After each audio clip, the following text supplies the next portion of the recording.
안녕하세요. 매일 새로운 사연을 전하는 읽어주는 사연 라디오입니다. 구독과 좋아요, 많은 공유 부탁드립니다. 오늘의 사연 시작하겠습니다. 안녕하세요. 결혼한 지 1년 된 30대 새댁이에요. 남들은 신혼이라며 한참 좋을 때라고 좋겠다 하는데 사실 저희 부부 거의 한 달에 한두 번은 꼭 싸우고 있었어요. 최근에는 거의 매일같이 싸웠고요. 하지만 결혼한 지 얼마 되지도 않은 상황에서 친정부모님 걱정시키는 게 싫어서 한 번을 속 시원히 말을 못했어요. 남편과는 지인의 소개로 만났습니다. 말 그대로 지인으로 솔직히 가까운 사이도 아니었는데 어느 날 갑자기 소개팅을 해준다고 해서 좀 의아했던 기억이 나요. 근데 그 무렵 제가 주변 친구들도 하나둘씩 시집가고 애 낳고 하는 거 보면서 마음이 조급해져 있었거든요. 그래서 덥석 그 소개팅을 하겠다고 든 거지요. 만나기로 한 장소는 카페였는데 남편이 먼저 도착해 있었어요. 사진으로 봤을 때는 솔직히 소위 새님이라고 해야 하나? 뭔가 공부만 할 줄 알고 다른 건 쑥맥 같은 느낌이었거든요. 그런데 막상 만나보니 재미가 별로 없긴 해도 어떻게든 분위기를 끌어가려고 노력하는 모습이 좋았어요. 남편도 남편대로 저에게 호감을 느꼈는지 이후로도 2번, 3번 애프터 신청을 해오대요. 그렇게 한 달쯤 지나서 자연스럽게 연인 사이로 발전했습니다. 그리고 3년의 연애 끝에 결혼까지 하게 되었고요. 결혼 당시 남편도 저도 둘 다 직장을 다니는 평범한 회사원이었어요. 다만 남편이 저보다 연봉이 좀 더 높았지요. 아무래도 남편이 저보다 나이도 3살이나 많았고 이직을 한번 하면서 몸값이 좀 오른 상황이었거든요. 대신 저희 친정이 시댁보다 여유가 있었습니다. 시댁도 어려운 환경은 아니었지만 그래도 경제적으로 저희 집이 좀 더 넉넉한 상황이었어요. 시부모님께서는 살고 계신 집하고 나라에서 나오는 연금이 전부였던 반면에 저희 부모님께선 당신들 사업장에서 계속 현역으로 경제활동을 하고 계셨거든요. 그래서 친정에서 1억 5천을 보태주셨어요. 시댁에서는 아무것도 안 해주셨고요. 말이 나와서 말이지만 원래는 친정에서 좀 더 해주고 싶어 하셨는데 제가 만류했습니다. 시부모님이나 남편이나 형편되는 사람이 좀 더 하면 어떠냐는 식으로 나왔는데 그런 태도가 솔직히 거슬렸거든요. 뻔뻔하고 염치가 없게 느껴졌달까요? 이후로 모아둔 돈 5천까지 해서 저는 2억을 해갔고 남편은 자기가 모은 돈 4천 들고 왔어요. 그리고 자기가 타던 차도 혼수라나 어쩐다나 그러면서 들고 왔는데 앞으로 3년은 더 갚아야 하는 대출이 남아있었지요. 그래도 그런 부분을 크게 문제 삼지는 않았습니다. 남편이 먼저 결혼 후에는 경제권을 저에게 넘기겠다 했고 앞서 말씀드린 대로 남편이 저보다 잘 버는 상황이었으니까 이래저래 계산해보면 제가 크게 손해라는 생각은 안 들었거든요. 그런데 결혼하고 2달이 되도록 경제권을 넘기겠다는 남편은 어찌된 일인지 돈에 대한 이야기만 나오면 자리를 피하기 일쑤였습니다. 그래서 참다 못한 제가 도대체 돈 관리를 어떻게 하고 싶은 거냐고 직접적으로 물었어요. 그러자 남편이 한다는 소리가 각자 하자더라고요. 각자라는 말도 도무지 이해가 되질 않았고 동시에 살림이라던가 주로 집안일에 신경 쓰는 사람이 저였거든요. 그렇다 보니 까닥하면 제가 제 돈으로 장 봐서 밥 해먹이고 그러게 생겼더라고요. 그건 말도 안 되잖아요. 그래서 그건 불공평한 것 같다고 하나하나 따져 물었습니다. 그리고 사실 다른 무엇보다도 남편의 말이 결혼 전과 달라졌다는 사실 자체에 기분이 무척 나빴지요. 아무튼 그래도 다행이라고 해야 할지 그때는 남편도 제 말을 듣고는 미안하다면서 저에게 자기 신용카드를 주고는 그걸로 장보고 집안에 필요한 데 있으면 쓰라 하대요. 그런데 아무리 남편이 카드 주인이라지만 정말 마트에서 몇천 원만 긁어도 바로 전화가 오더라고요. 카드를 받고 다음 날이었어요. 퇴근 후 마트에 들려 장을 보다가 고등어가 싸고 싱싱하길래 3마리, 그러니까 한 팩을 샀습니다. 그리고는 남편 카드로 긁었지요. 그런데 정말 결제하고 1분도 안 돼서 남편에게 전화가 걸려왔고 뭘 산 거냐고 묻더라고요. 그리고 그때만 하더라도 저는 남편의 그런 행동에 별다른 생각은 없었어요. 그래서 퇴근길에 마트에서 고등어 샀다고 얼른 가서 해주겠다고 속도 없이 대답을 했지요. 그런데 남편은 고등어를 몇 마리나 산 거냐며 짜증스럽게 물었고 제가 3마리 샀다니까. 사람이 둘인데 뭐 한다고 3마리나 샀냐며 승질을 내는 거예요. 어이가 없긴 했지만 3마리가 한 팩이어서 3마리를 살 수밖에 없었다고 설명을 했어요. 그럼 남편도 적당히 하고 멈춰야 할 거 아니에요. 그런데 기껏 한다는 말이 파는 사람한테 2마리만 사면 안 되냐고 물어보긴 했냐며 따지더라니까요. 그리고 그런 비슷한 일들이 몇 번이고 반복되니까 치사하고 더러워서 카드를 쓰기가 싫더군요. 그래서 남편더러 앞으로 생활비는 현찰로 주라고 했습니다. 당신 얼마, 나 얼마 각자 월급에서 각출해 생활하자고요. 그리고 그렇게 합의를 본 게 고작 50만 원씩이었어요. 그렇지만 사실 아무리 애 없이 두 사람이 산다고 해도 100만 원으로 관리비에 공과금 다 내고 살림을 꾸린다는 건 불가능한 일이었습니다. 특히나 돈은 똑같이 내는데 왜인지 주방일은 저만 하고 있더라고요. 그래서 남편더러 당신은 청소와 빨래를 담당하라 했습니다. 그랬더니 돌아오는 남편의 반응은 알겠다면서 대신 자기가 해야 된다고 느낄 때 할 테니까 잔소리를 하지 말라는 거예요. 그래놓고는 청소기는 3, 4일에 한 번, 세탁기는 열흘에 한 번 돌리는 게 아니겠어요? 남편의 그런 꼬라지라고 해야 할지, 심술이라고 해야 할지. 아무튼 제가 직접 겪어보니 그동안 왜 회사에서 일하던 언니들이 맞벌이 하면서 동시에 집안일에 독박 육아에 왜 그렇게 허덕였는지 이해가 가더라니까요. 그리고 저는 언니들처럼 살 수는 없다고 생각했어요. 그래서 남편에게 집안일을 그따위로 할 거면 돈을 더 내라고 했지요. 그러자 남편이 자기는 불편한 게 하나도 없다면서 제가 예민하다는 식으로 몰아가는 거예요. 그래서 저도 주방일을 손에서 놔버렸습니다. 공용생활비로 장은 받아두었지요. 쌀 사다 놓고 반찬 사다 놓고 그리고는 말 그대로 알아서 챙겨 먹던지 말던지 마음대로 하라고 내버려뒀습니다. 식사를 차리게 되더라도 딱 1인분? 제목만 해서 먹었어요. 그리고 그렇게 지낸 지 3주쯤 되던 차에 생각지도 못한 일이 벌어졌습니다. 솔직히 남편이나 저나 둘 다 성인이고 결혼한 상황에서 일어난 일인 만큼 저희 둘이서 해결해야 한다고 생각했어요. 그런데 세상에 남편이 어머님한테 이야기를 했더군요. 그것도 자기가 한 짓거리는 이런 방구도 없이 제가 생활비를 받았으면서 살림엔 손끝 하나 대지 않는다는 식으로요.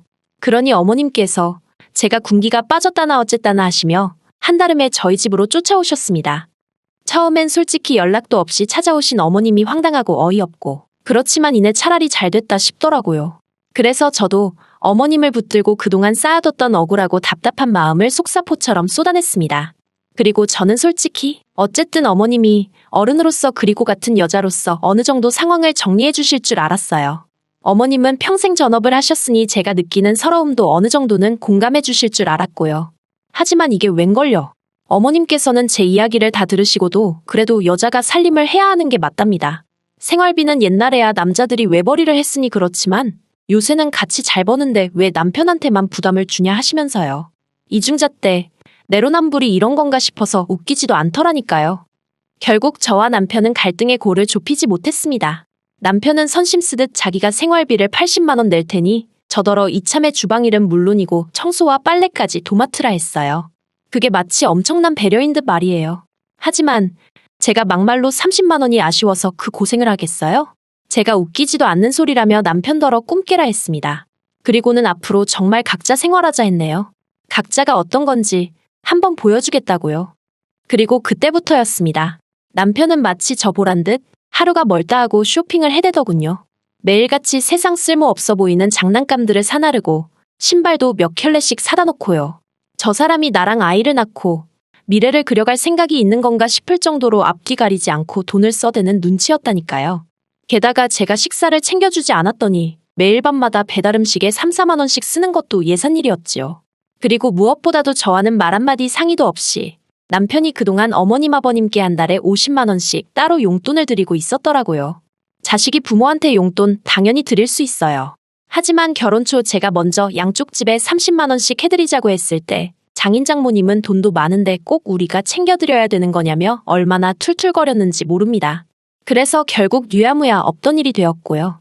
그런데 정작 남편은 저 몰래 어머님 아버님께 그렇게 큰돈을 드리고 있었다니 정말 그나마 있던 정도 뚝뚝 떨어지고 한마디로 배신감이 들었어요.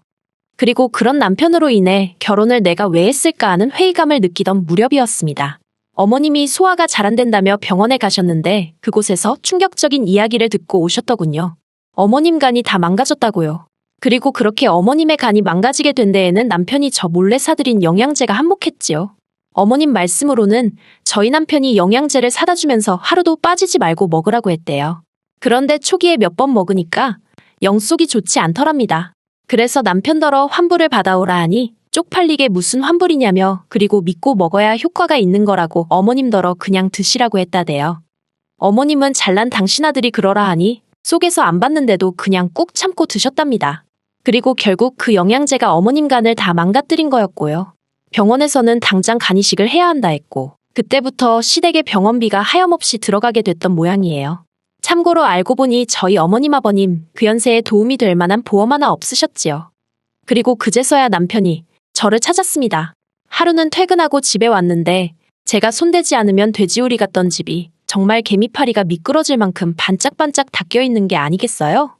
거기다가 남편이 김치찌개까지 끓여놓고 생각지도 못한 상황에 오죽하면 제가 소름이 다 끼쳤을까요? 남편이 실실 웃으면서 얘기 좀 하자길래 그럼 그렇지 무슨 꿍꿍이가 있구나 싶대요. 하지만 그런 티는 내지 않고 뭐냐고 물었습니다. 그러자 분위기를 잡으면서 제 손을 꼭 쥐고는 어머님 이야기를 꺼내는 거예요. 그럼 그렇지 보나마나 돈 이야기겠네 싶어서 아무런 말도 하지 않고 남편이 뭐라고 짓거리는지 듣기만 했어요. 남편이 말하기를 병원에서 어머님 병원비가 한 달에 못해도 400은 나올 것 같다고 하더래요. 나중에 간병인을 쓰면 돈은 더 늘어나고요. 그리고는 제 눈치를 쓱 보더니 돈도 그렇고 이참에 합가를 하면 어떻겠냐입니다. 저희 집에는 남는 방이 하나 있었는데 거기서 어머님 아버님을 모시면 아버님하고 저희까지 세 사람이니까 간병인은 안 써도 될 것 같다나요. 어이가 없어서 제가 싫다고 했어요. 갑자기 무슨 합가냐고 말도 안 되는 소리라고요. 그러자 남편이 자기도 이 집 살 때 4천만 원 보태지 않았냐면서 자기도 권리가 있답니다. 그래서 나는 2억을 들고 왔는데 4천 가지고 권리 어쩌고 하는 거 창피하지도 않냐고 무안을 줘버렸네요. 원래 돈 갖고 생색내는 거 아니라고 친정부모님께 귀에 딱지가 않도록 들어왔던지라 남편이 생활비 가지고 사람한테 창피를 주고 불쾌하게 만들 때도 내가 결혼할 때 얼마를 해왔네 그런 소리는 안 했었거든요.